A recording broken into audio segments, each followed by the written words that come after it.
आई am दारूबाज। I am गजेड़ी। Very stylish. मुझे तो लगा था तुम्हारी आंखें लाल होगी, पर तुम तो चश्मा लगाया है। चश्मा इसलिए लगाता हूँ ताकि अपनी लाल आंखें छुपा सकूं। ये मेरा स्टाइल है। आप बैठ के बात करते हैं। गजेरी, तेरी कुंडली मेरे पास है, बोलू क्या? माल फूकना तूने सिगरेट में स्टार्ट किया था, वहाँ तुझे मजा नहीं आया तो तू चिल्लम पे आ गया, वहाँ भी तू उकता गया तो आजकल तू पेपर में फूका करता।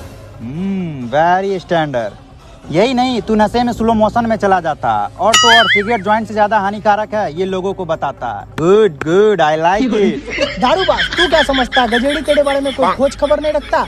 तू अक्सर अपने दोस्तों के पैसों से दारू पिया करता है। तू फ्री की 1 क्वार्टर दारू पी के अपने आप को 30 मार खान समझता है, पर अफसोस तेरा ये हड़ बाड़ का है कहकर लोग तुझे झाटू समझते हैं। यही नहीं, तू अक्सर दारू पी के उल्टी कर देता है और ये बात सबसे छुपाता है ताकि तेरी बेइज्जती ना हो जाए। पक्का झाटू है तू भोसड़ी के। शुक्र कर बिहार में तू दारू पी के नहीं आया, नहीं तो तू सलाखों के पीछे होता। मेरी बात मान, दारू पीना स्टार्ट कर दे। किडनी से हाथ धोने का शौक नहीं, मारा जाएगा। कष्ट लगा के जिंदगी के मजे उठाने वाले मौत से नहीं डरते।